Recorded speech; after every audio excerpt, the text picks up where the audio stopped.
Pues sí, feliz Navidad es Navidad. Son fechas raras las Navidades. Alguien dirá, no, son estupendas, ¿no? No penséis, no. Son extrañas, os voy a decir por qué. Porque en realidad creo que no hay absolutamente nadie que viva las Navidades de la misma manera. Y eso es porque no todo el mundo las entiende de la misma manera. ¿Sí? El pastor John MacArthur, recuerdo que uno de los primeros sermones que escuché de él, y de hecho lo he tenido que buscar, y me ha costado, lo llamó la gran paradoja de la Navidad. ¿Sí? Así, uno de los primeros que yo recuerdo de él. Investigando, me he quedado con ese sermón, y principalmente lo que él decía en la introducción. Y a mí me llamó muchísimo la atención en su día, porque hay una gran diferencia entre la Navidad para el mundo y la Navidad para el cristiano. O debería. ¿Sí? Por ejemplo, en la Navidad vemos a un señor un poco con unos kilitos, vestido de rojo, vestido del Atlético de Madrid, vamos, que se enfrenta permanentemente contra Emmanuel, Dios con nosotros. Parece que hay una lucha, es más, parece que hasta ese hombre vestido del Atlético de Madrid, con barba y entrado en kilitos, ha ganado terreno a la persona de Emmanuel, Dios con nosotros. Después, para unas personas las Navidades implican paz y buena voluntad para con los hombres, pero sin embargo, para otros es una época de confusión, soledad, aumento de los suicidios, o simplemente un año más, o un tiempo de estar con la familia. Después nos encontramos que en la Navidad está la estrella de Belén, que señalaba el lugar exacto donde estaba en el mundo lo más valioso que podía haber en ningún lugar, y eso era Cristo. La estrella señalaba el lugar donde estaba el mayor regalo. Pero sin embargo, en el mundo vemos letreros luminosos por todas partes que indican dónde puedes malgastar tu dinero y comprar todo aquello que no necesitas, todo aquello que no dura y todo aquello que no satisface. Luego, en la primera Navidad, como veremos hoy, nos encontramos en un ambiente humilde, pobre, de indefensión y necesidad, contra lo que se ve en el mundo, un gran despliegue ¿de qué? De riqueza, excesos, gasto, endeudamiento, cosas que lo único que hacen es empañar el verdadero significado de la Navidad. Luego, en el relato bíblico de la Navidad, se nos muestra a unos hombres sabios que vinieron a adorar al Hijo de Dios. Sin embargo, en el mundo lo que vemos es una grandísima ignorancia en cuanto a este Jesús, al cual se le ignora prácticamente por completo, no se le tiene en cuenta para nada, y todo queda tapado en un montón de juergas, comilonas, indigestiones, en las cuales ni se habla de quién es Jesús o de lo que Jesús vino a lograr. Y por último, vemos a Jesús como el Salvador, en la primera Navidad, aquel que venía a traer todo aquello que los hombres necesitaban, aquel que venía a cubrir todas las necesidades del ser humano. Sin embargo, de nuevo, ahora lo que nos encontramos en las Navidades es un impostor llamado Santa Claus, que hace que los hombres se olviden del mayor regalo que ha podido haber alguna vez sobre la tierra y lo sustituye por un montón de regalos que no tienen ningún valor y que con el tiempo son olvidados. La gran paradoja de la Navidad. Y hermano, ahora que nadie nos oye, entre vosotros y yo, Los cristianos también nos vemos un poco en medio de todo esto, ¿o no? Bienaventurado el que diga no, pero quizá porque no sabemos o porque no nos damos cuenta o porque no queremos, acabamos muchas veces entrampados en medio de todo esto que hemos comentado. Casi nos parece inevitable. Pero hermanos, lo que celebramos en las Navidades, al menos como cristianos deberíamos de tenerlo claro, es algo glorioso. Estamos celebrando el evento más glorioso de la historia, el más glorioso, crucial y central de la historia de la humanidad. No lo olvidemos, no venimos a celebrar el nacimiento de un bebé. En Navidad lo que celebramos es que Dios se encarnó en ese bebé. Eso es lo importante. Se da mucha prominencia al niño, al bebé, en canciones, hasta hay canciones que tienen ese título, pero el punto no es ese. El punto es que Dios estaba en ese niño. Y esto es algo increíble. Es más, todavía más. En las Navidades lo que realmente debemos celebrar es la gracia soberana de Dios mostrada a favor de pecadores, como tú y como yo, que solo merecíamos la condenación. Yo te pregunto, ¿cuántas veces has escuchado la historia de la Navidad? Si has crecido en la iglesia o no, es igual. Un montón, ¿no? Casi la podrías decir de memoria. Hasta ha llegado, parece que, a convertirse como un relato infantil, como un cuento, como una fábula, hasta como una leyenda. Muchas veces hay cristianos que van a las páginas de los evangelios y sí, yo de todo esto ya lo sé, y lo pasan, porque es un cuento, esta es la historia de la Navidad. Y nos estamos pasando por alto un montón de gloriosas y profundas verdades. Esto no es un cuento para los niños. Bueno, mentira. Es un cuento para los niños y para los adultos. Cuando digo cuento, no digo en el sentido de cuento, como decimos aquí en España, no es algo inventado. Es una historia, un relato para los niños y para los adultos, para absolutamente todos.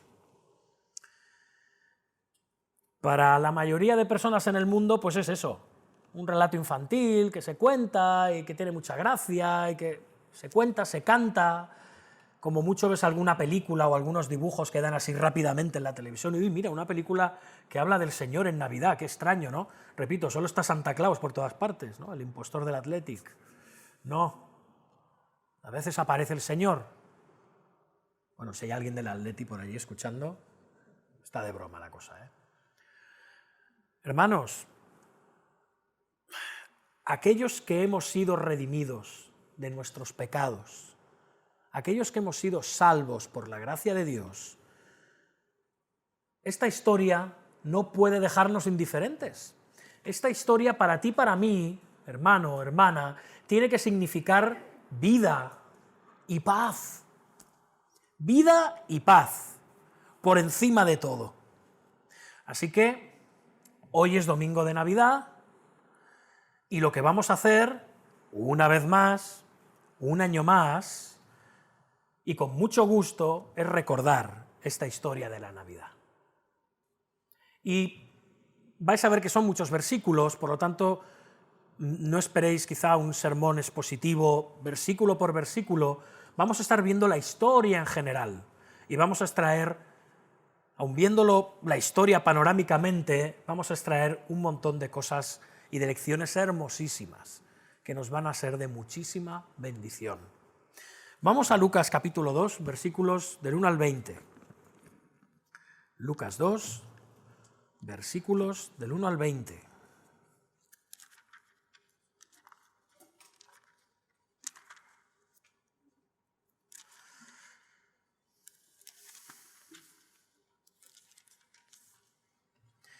Y dice así la palabra del Señor. Aconteció en aquellos días que se promulgó un edicto de parte de Augusto César, que todo el mundo fuese empadronado.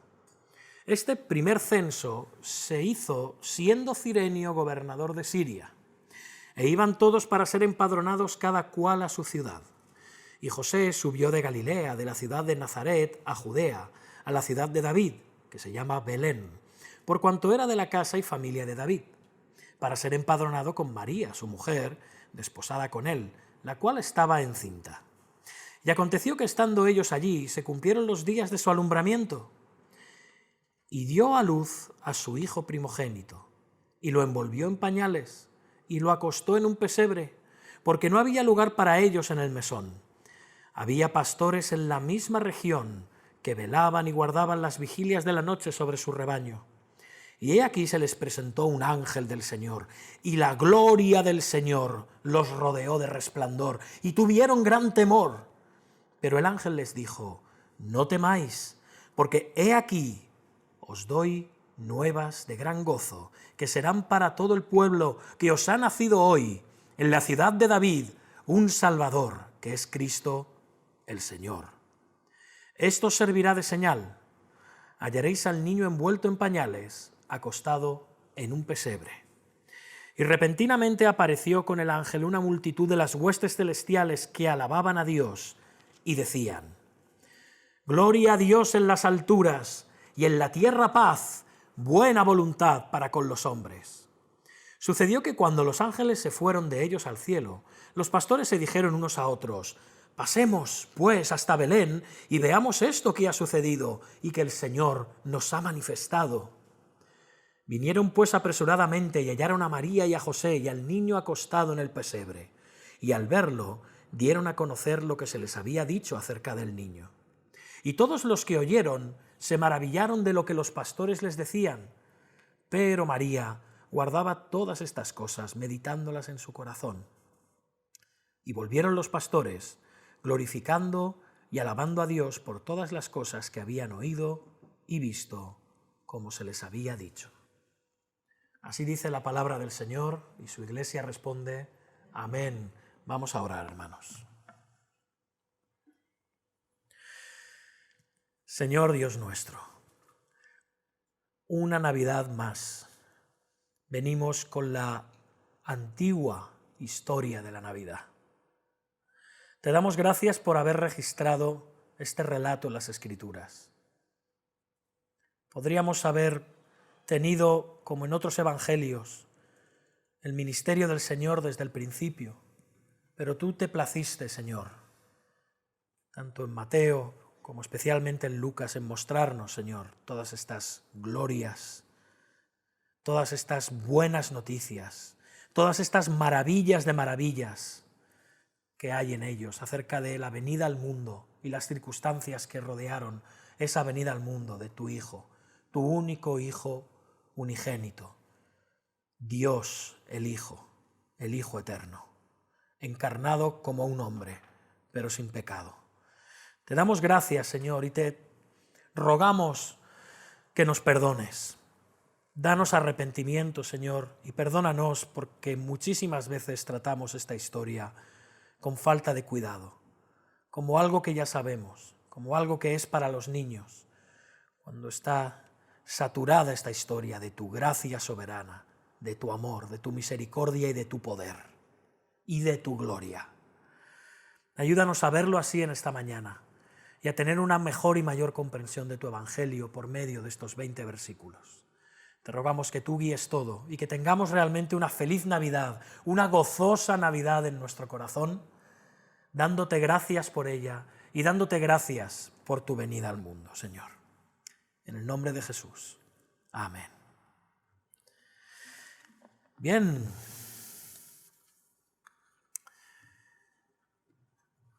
La vieja historia de la Navidad. Me gustaría empezar con una pregunta.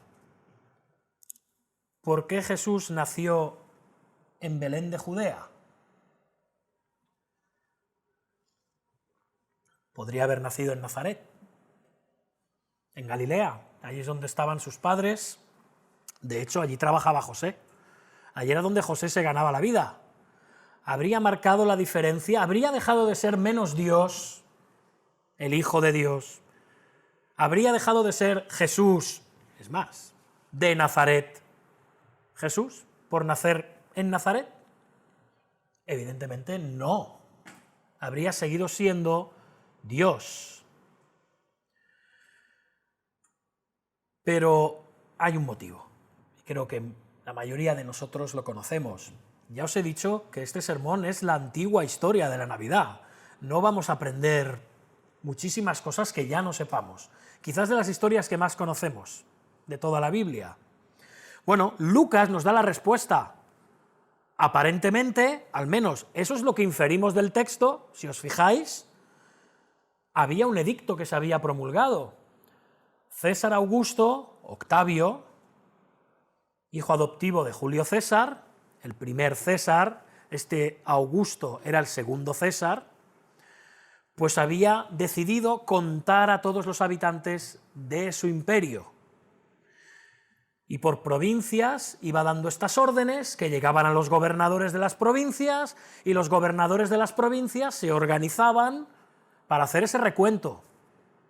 En este caso, vemos que el censo que afectó al nacimiento de Jesús en Belén es el que promulgó localmente Cirinio o Quirinio, da igual cómo le llamemos, el gobernador de Siria, la provincia de Siria. ¿Por qué? Porque Israel, lo que era la tierra de Israel, lo que era Palestina, estaba ubicado dentro de la provincia romana de Siria, que abarcaba un terreno que iba prácticamente desde Egipto hasta más allá del Líbano. Era un territorio enorme. ¿Bien? Entonces, bueno, era obvio, había una causa de fuerza mayor. Había un impulso detrás, vamos a decir, profano, terrenal, humano. Y nosotros tenemos que ir a hacer cola a Hacienda, pues José y María tuvieron que ir hasta Belén, nada más y nada menos que un viaje de 150 kilómetros de entonces, con una mujer en estado avanzado, además, desde Nazaret en Galilea hasta Belén. Así lo había decretado el Augusto. Atención, Augusto no era un nombre, como puede ser hoy en día, era un título. Quería decir el magnífico, el trascendente. Eso quería decir el Augusto. Él se llamaba Octavio. De hecho, Augusto fue uno de los gobernantes, vamos a decir, más crueles, pero al mismo tiempo más prácticos. Y de hecho se le recuerda como un buen César. Fuera de todas las crueldades que cometió, como por ejemplo matar a 300 senadores, junto con sus familias, con tal de tener pleno control sobre el Senado. Ahí es nada.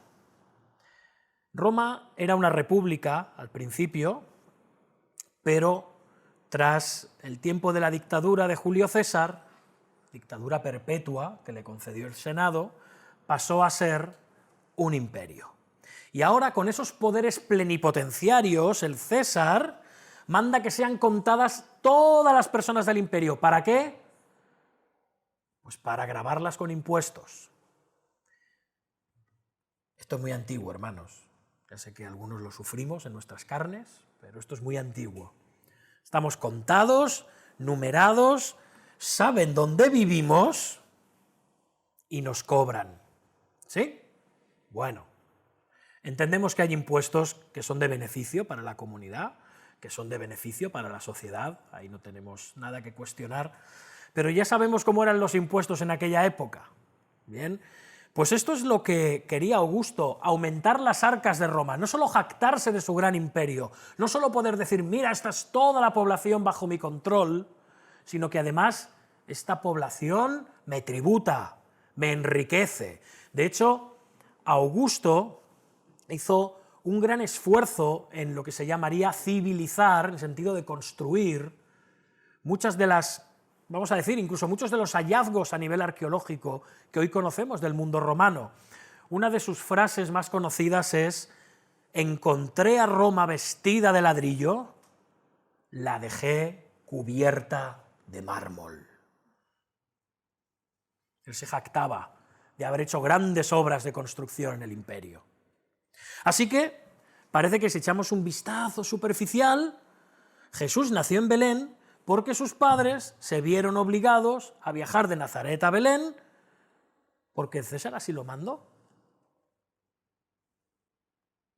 Jesús nació allí porque a pesar de la opresión que César ejercía sobre el pueblo, sus padres, como ciudadanos del imperio, se sujetaron a las autoridades y obedecieron el mandato de César a través del gobernador Cirenio. Y por eso hicieron este difícil viaje y por eso, estando María encinta, llegaron a Belén y allí nació Jesús. Así que ya está. Gracias, César.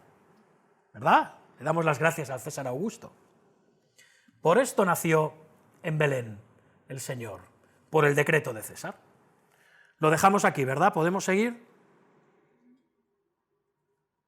Yo creo que no. Yo creo que no.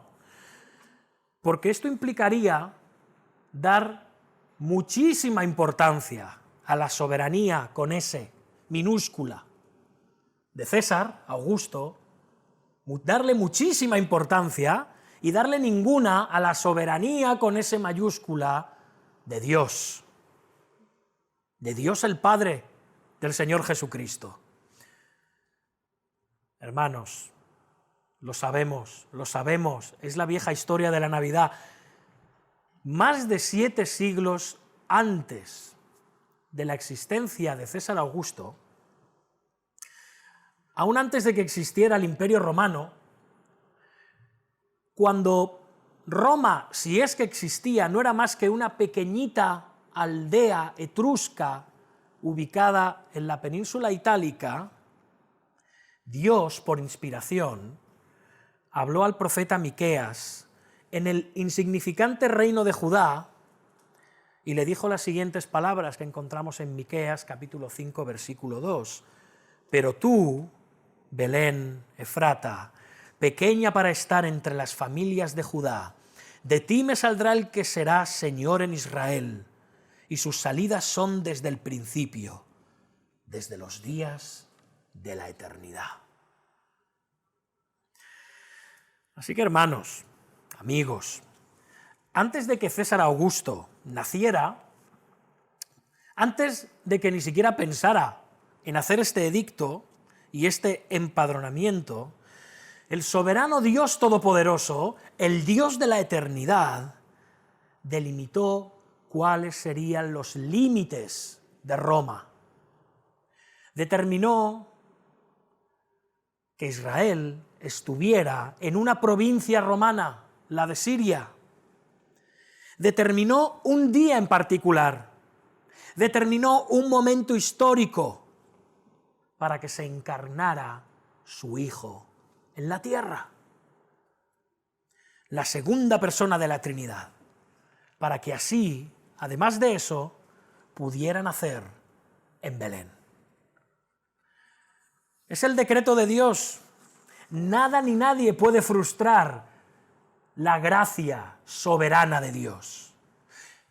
Y quizá nos preguntemos, bueno, a ver, muy bien, pero ¿por qué no en Jerusalén? ¿Por qué en Belén? ¿Qué necesidad había de que fuera Belén? Bueno, porque está profetizado que así sería. Sí, pero ¿por qué se profetizó que fuera Belén? ¿Por qué Dios decretó que fuera en ese mismo momento y en la ciudad de Belén? ¿Por qué no en Jerusalén? Al fin y al cabo, ¿no se trata del Mesías? ¿No se trata del Rey de Israel? Pues sí, tiene mucho sentido precisamente porque se trata del ungido y porque se trata del Rey de Israel. ¿Por qué escogió Dios esa pequeñita ciudad insignificante? Que siempre lo fue, siempre lo fue. Bueno, de allí era el rey David. De allí era el rey David.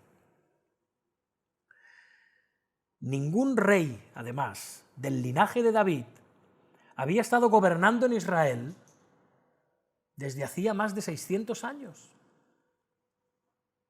Al rey David se le prometió que su linaje nunca cesaría, que se perpetuaría en el tiempo, y que habría un rey, que al principio se pudo pensar que era Salomón, y así fue, terrenalmente, pero que habría un rey que estaría sobre el trono de David para siempre. Así que tenía mucho sentido que fuera en Belén, la ciudad de David, donde David fue ungido, donde David fue hecho Cristo, donde David fue hecho rey. Allí era donde nacería el rey de Israel, donde nacería el ungido de Dios, el Cristo de Dios. Pero no solo eso. Belén, Betlehem, en hebreo quiere decir casa de pan. Casa de pan. Y de nuevo, hermanos, es algo maravilloso. Quien nació en Belén no fue otro sino el pan vivo que bajó del cielo. El verdadero maná que cayó sobre Israel para darle todo lo que necesitaba Israel, para sustentarlo y bendecirlo. El pan de vida vino sobre la casa de Israel, en la casa de pan, en Belén. La verdad es que a veces cuando uno piensa en estas cosas, dice, qué extraño, ¿no? Cómo Dios juega con las complejidades de la historia humana, del tiempo, de los acontecimientos. Pero es muy interesante, hermanos, porque si os fijáis en el relato, ahora no tendremos tiempo, pero si os fijáis, permanentemente el relato está diciendo cosas como, y aconteció, y entonces, sucedió, y eso es lo que vemos en el Antiguo Testamento, es una expresión que en griego la podemos llamar el pleroma, que literalmente es el cumplimiento del tiempo, la plenitud de los tiempos. Como dice Gálatas, recordáis, llegado el cumplimiento del tiempo, Dios envió a su Hijo, nacido de mujer, bajo la ley. Es el cumplimiento exacto del tiempo. La historia de la humanidad, desde el principio, hermanos, desde el mismo principio, hasta ese preciso instante en Belén, había sido guiada, controlada, dirigida y sustentada hasta ese cumplimiento pleno. Es la historia de la humanidad completándose, llenándose, ampliándose hasta ese momento trascendental. Es como un vaso de agua. Esto me recuerda que beba.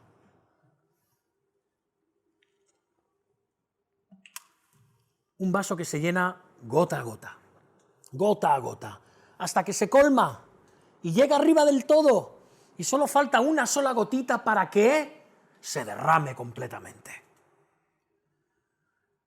Pues esto es lo que nos está diciendo aquí Lucas, que llegado ese cumplimiento, ese momento decidido por Dios, era cuando tenía que venir al mundo el Salvador, el Mesías, el Hijo de Dios. Dios preparó la historia de tal manera para que en su soberanía el vaso de la historia se derramara por completo y llegara el Hijo de Dios al mundo. Es como dice R.C. Sproul en uno de sus libros, demasiado tarde para que José y María encontraran alojamiento en la posada, pero ni un segundo después de lo determinado por Dios para que naciera el Redentor. No fue un accidente, fue obra del plan y decreto eternos de Dios, fue obra de su gracia soberana sobre todas las cosas. Y por eso podemos decir aleluya, alabado sea el Señor. Que el Señor viniera en aquel momento fue una expresión de su gracia soberana. Y es muy interesante, hermanos, porque mientras el Rey soberano del universo, el Rey de gloria, perfecto, sin pecado, sin mancha,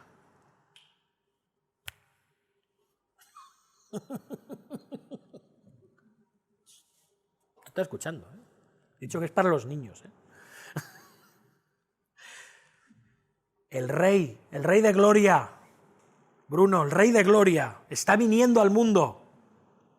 Se está manifestando en el mundo. No tiene pecado, no tiene mancha, es Dios.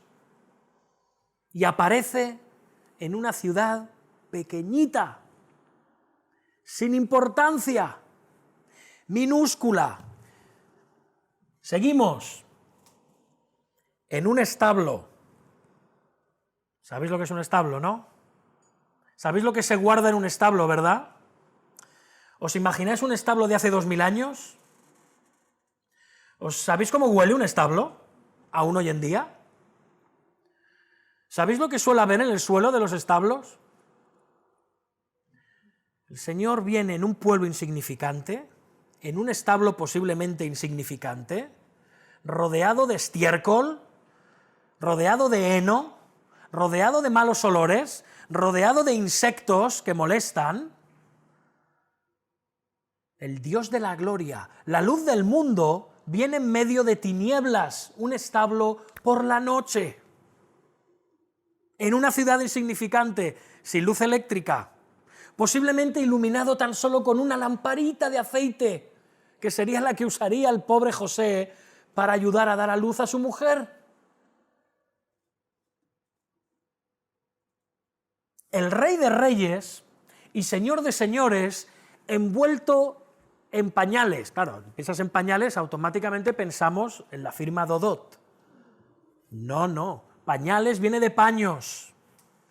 Eran jirones que se aprovechaban de la primera tela que pillabas o que ya tenías medio preparado. Seguramente María tendría sus enseres, su ajuar, trapos, la mayoría de las veces que se habían tenido que utilizar posiblemente para el propio parto. Con esos trapos sucios, gastados, ensangrentados, se envolvió al bebé para tratar de mantenerlo caliente.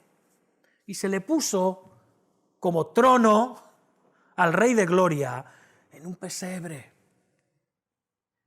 La palabra pesebre nos suena muy bucólica, muy campestre, pero es donde comen los animales, donde los animales metían sus morros y echaban sus babas, y había un montón de paja y de heno ahí mordido. Así vino el Salvador del mundo, el Rey de Gloria, a este mundo. Con la única compañía de sus padres y de los animales que hubiera por allí, los que fueran. Hermanos, esto es una preciosa imagen de la humillación de Cristo, quien se despojó de toda su gloria en los cielos y tomó la forma de un siervo, de un esclavo. Es la humillación del siervo sufriente profetizado por Isaías, que no empieza en el tiempo de su pasión y muerte, sino que esa humillación, ese varón de dolores experimentado en quebrantos, ya empieza desde su misma venida al mundo. Ya es una vida de privaciones, de sufrimientos, de no tener dónde recostar la cabeza, de no tener dónde abrigarse. El Dios de gloria, el que mora en los palacios celestiales.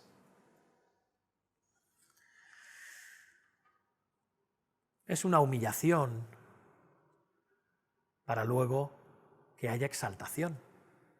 Pero es una humillación, aquel que no debía ser humillado jamás, se humilló para que nosotros, que somos humildes y miserables, por medio de la fe en Él, seamos exaltados algún día, por su gracia. Sin embargo, vemos este contraste tan increíble. Hablábamos al principio, ¿recordáis? La paradoja de la Navidad.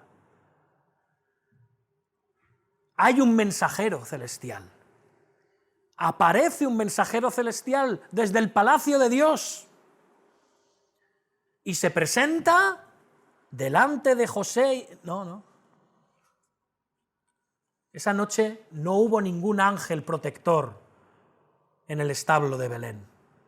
No hubo ningún ángel consolando a María y a José, como sí que los hubo al principio cuando se anunció el nacimiento, que iba el futuro nacimiento de Jesús.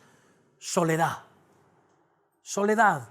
Pero ese mensajero sí que se presentó a unos humildes pastores que estaban allí en el campo, quizás a medio kilómetro, 1 kilómetro de distancia, con sus ovejas, para anunciarles a estos hombres que Cristo, el Mesías prometido por todos los profetas y esperado largo tiempo por Israel, se había manifestado en Belén de Judea. No se presentó el anuncio a Herodes, de parte del rey al rey. No se presentó a los sacerdotes que estaban ministrando incansablemente en el templo, mañana, tarde y noche. No se presentó ni a los fariseos, ni a los hombres sabios, ni a los escribas. No, a unos humildes pastores que es muy posible que quizás no supieran ni leer ni escribir. Allí se les presentó. Pero eso no es todo, porque podría haber aparecido el ángel, haber dado cualquier mensaje de anunciación y haberse desvanecido. Pero no, eso no es todo. Lucas nos está diciendo que todo se llenó de un resplandor. Y sigue diciendo que todo fue lleno de la gloria del Señor. ¿Os podéis imaginar por un momento? La gloria del Señor, la Shekinah. La gloria de Dios se manifestó allí, en medio de los rebaños y de estos pastores somnolientos. La misma gloria de Dios que dejó ciego al apóstol Pablo, la misma gloria de Dios que resplandeció a través del cuerpo de nuestro Señor en el monte de la transfiguración, la misma gloria de Dios que llenó el templo de Salomón en su dedicación, la misma gloria de Dios que presenció Moisés y que por ello tuvo que llevar la cara tapada, porque no se le podía mirar al rostro. Esa gloria de Dios lo llenó todo. Lejos del establo, en un prado, con ovejas y pastores. El fuego consumidor de Dios. Hasta los ángeles se tienen que cubrir delante de esa gloria. Tienen que cubrirse sus rostros con las alas. Esa es la gloria que se manifestó en los campos de Belén. Y como, dice el pasaje, tuvieron gran temor. Otras traducciones dicen, y temieron con gran temor. Y otras que son más exactas con la palabra original dicen, se sobrecogieron. Yo no sé qué es lo que te sobrecoge a ti. A veces la cuenta del restaurante o la factura del gas te puede sobrecoger. Pero es terror por estar ante la mismísima gloria y presencia de Dios. Estaban aterrorizados. Pero ahora el ángel les dice, no temáis. Y es que sí, Dios es un fuego consumidor. Pero ese fuego consumidor puede quemarnos o puede abrigarnos. Y en este caso era un fuego que traía consuelo, que traía paz, que traía por primera vez en mucho tiempo la proclamación del Evangelio de Jesucristo, de la buena noticia. No temáis, porque aquí os doy Evangelion, buenas nuevas de gran gozo, que serán para todo el pueblo, que os ha nacido hoy en la ciudad de David un Salvador, que es Cristo el Señor. Os ha nacido, os ha sido dado, es para vosotros, es el primer y único y mejor regalo de la Navidad, Cristo el Señor, para el pueblo, para Israel, para su redención y para su salvación. El Cristo, el Mesías prometido, el Señor Adonai encarnado en medio de vosotros. Pero el relato no acaba aquí, porque esto ya habría sido suficiente como para que estos hombres quedaran completamente en shock, si es que no lo estaban ya. Pero la historia continúa. No solo aparece un ángel y un mensajero celestial, no solo todo se llena de la gloria de Dios. Posiblemente estos hombres presenciaron el mayor espectáculo de luz y color que haya habido sobre la tierra. Es que ahora aparece un ejército celestial. Y estos hombres, a ver, estamos bajo el Imperio Romano, ¿no? Estaban cerca de Jerusalén, donde había una guarnición romana en la Torre Antonia, muy importante para controlar a ver qué es lo que pasaba, que no hubieran revueltas, que no hubieran sediciones, que la gente pagara y se portara muy bien. Estarían hartos de ver legiones romanas que subían y bajaban. El camino que pasaba a Jerusalén necesariamente estaba en Belén. Habían visto quizás de las legiones más poderosas del imperio, con sus estandartes, sus armaduras, sus armas, sus catapultas, sus carros, con todo lo que implicaba ver a las legiones romanas avanzar. Nada. Unos Boy Scouts comparados con el ejército celestial. ¿Tú te puedes imaginar el ejército celestial? Daniel, ¿te lo puedes imaginar? Un ejército celestial. Josué, ¿te puedes imaginar un ejército de ángeles? ¿A que sí? Seguro que hasta mejor que nosotros. Nosotros se nos acaba la imaginación con los años. ¿Os podéis imaginar eso? ¿Por qué no dice ángeles? ¿Por qué no dice un coro?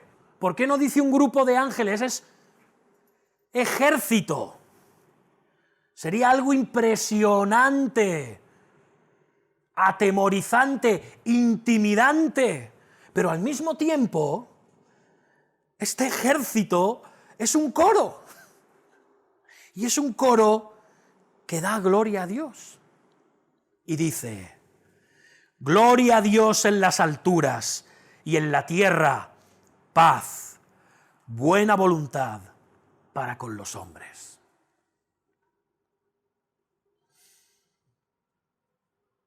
De nuevo, el Evangelio. Cristo vino a traer paz al mundo, a tratar con enemigos de Dios. Un Dios airado contra pecadores airados contra Él.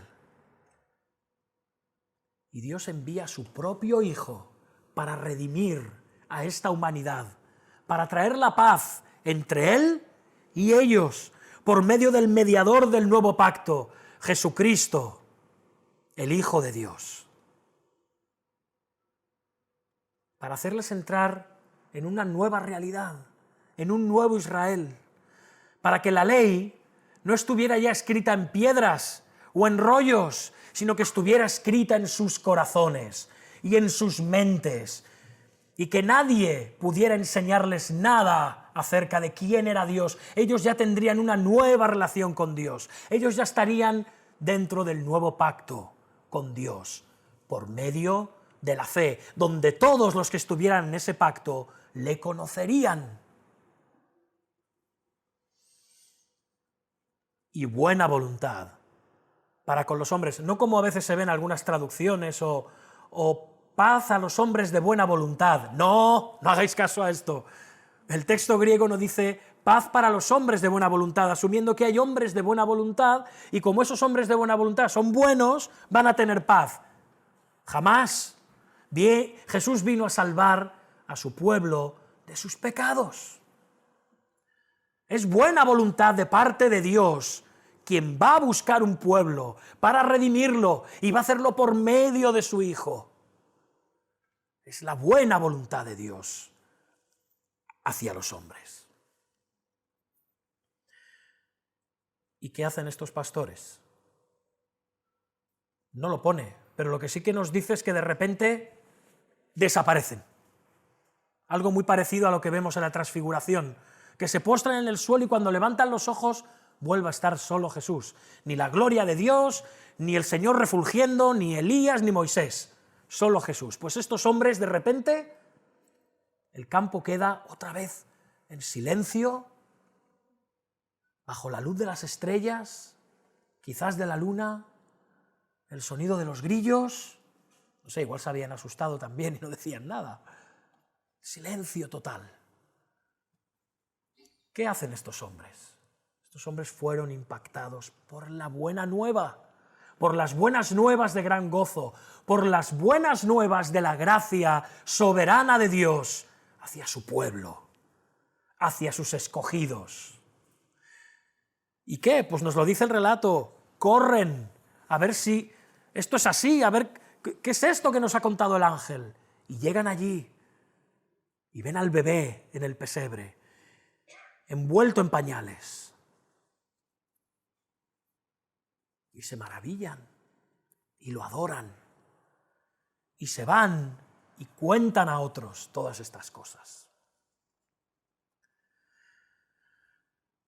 Qué maravilla la gracia soberana de Dios.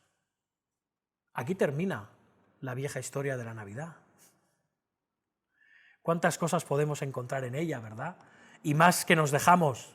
No haría falta una serie de sermones solamente sobre estos 20 versículos, pero hermanos, estos hombres recibieron el Evangelio, contemplaron a Cristo y lo anunciaron. Y este es el ejemplo que nosotros también debemos de seguir. A nosotros se nos ha presentado el Evangelio. Hemos contemplado a Cristo.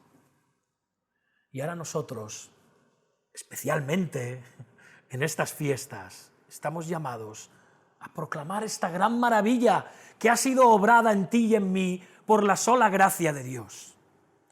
Contar la gran paradoja de la Navidad, la vieja y asombrosa historia de la humanidad, que Dios se humilla en un bebé humilde, en un establo maloliente, para vivir como un siervo y entregarse en una muerte de cruz, finalmente, a favor tuyo y a favor mío. Estos hombres lo hicieron, escucharon el mensaje, bajaron a Belén, presenciaron al Señor y ahí en Belén, en la casa de pan, encontraron al Señor envuelto en pañales, el Salvador del mundo, aquel que el mundo no podía contener, en un pequeño pesebre. Y esto ocurrió en Navidad. Amén, hermanos. Vamos a orar. Señor, te damos gracias. Gracias, Padre. Gracias por tus misterios, por tus asombrosos misterios. Gracias por esta sencilla pero poderosa historia de la Navidad. Te damos gracias de que tú nos la muestres aquí en las Escrituras y que la podamos meditar y atesorar. Padre, está llena de tesoros, de joyas y de secretos, que los podamos enseñar a nuestros hijos, pero también a los adultos.